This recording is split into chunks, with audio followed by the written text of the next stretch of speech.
200 लोगों को इस वक्त यहाँ शफीक मोड़ के होटल पे लूटा गया है। कोई गरीब आदमी अपने घर के लिए नाश्ता लेने आया था, कोई गरीब आदमी रिक्शा करने के लिए आया था। एक मासूम रिक्शे वाले गरीब आदमी को गोली मारी गई है। 20 से ज्यादा मुलजिमान या 20 से ज्यादा दहशतगर्द बमा असले के साथ, लाखों रुपए का उनके पास असला था, वो यहाँ आए दंदनाते हुए रात के इस पहर में शफीक मोड़ के मेन रोड पे तमाम लोगों को लूट के लेके गए। कमोबेश 25 लाख रुपए की यहाँ डकैती हुई है।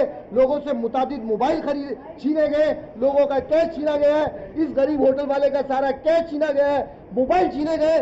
कोई कानून नाम की चीज नहीं है इस कराची शहर में। लावारिस कराची शहर है ये।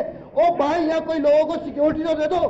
खाना तो आप लोग दे नहीं रहे, महंगाई तो आप लोगों ने कर दी है, अब लोगों की जानें भी महफूज नहीं है। इस शहर को क़यादत की जरूरत है, क़यादत की जरूरत है। इस शहर को उतारा सही हाथों में दिया जाए। जो है 3-3:15 के टाइम पे शफीक मोड़ के ऊपर ये कार्रवाई हुई। 20 से ज्यादा मुसल्लह अफराद थे जिनके पास हत्थे थे, लेस थे।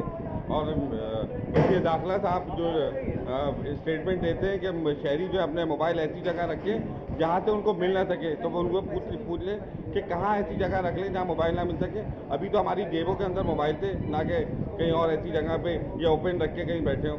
अब जो है होटल भी महफूज नहीं है वहाँ पे। यहाँ पे मौजूद एक जो है रिक्शा ड्राइवर जो था वो बैठा था आके अपनी चाय पीने के लिए, उसको भी गोली मार के गए। वो जख्मी है, अभी तो बाती यही थे अस्पताल के अंदर।